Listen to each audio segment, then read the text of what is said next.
Šis bija mūsu pirmais protests.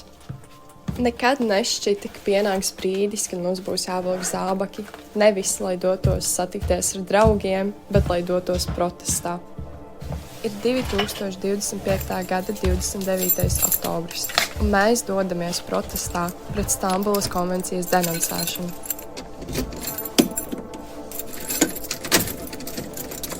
Par drošību, par tiesībām, par to, ka vardarbība nav viedoklis.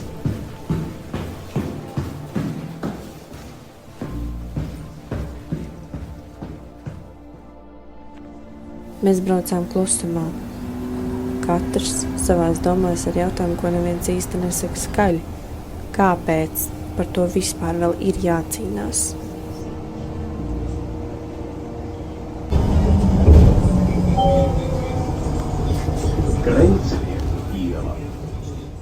Stambulas konvencija nav ideoloģija, tā nav politika. Tā ir vienošanās, ka vardarbība nav norma.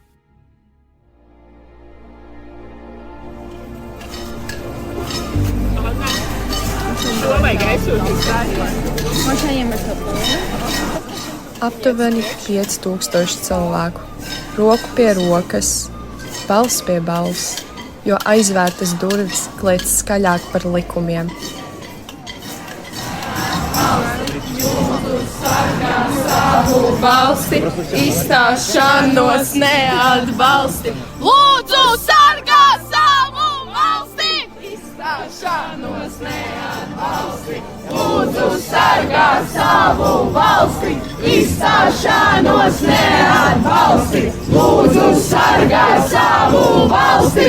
Izstāšanos neatbalsti. Lūdzu, sargā savu valsti! Izstāšanos neatbalsti, lūdzu, sargā savu valsti! Šī konvencija pasaka ļoti vienkāršu lietu. Valstī ir pienākums aizsargāt, nevis nosodīt upuri, nevis jautāt, kāpēc viņa palika, bet apturēt vardarbību.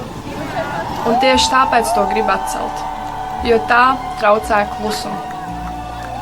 Tā traucē izlikties.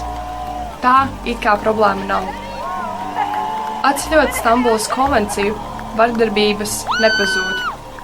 Pazūd signāls, ka valsts ir upura pusē. Pazūd drošība, pazūd atbildība un paliek bailes. Šī nav diskusija par ideoloģiju. Šī ir izvēle starp aizsardzību un vienaldzību. Stambulas konvenciju nevar atcelt, jo mēs nevaram atcelt realitāti.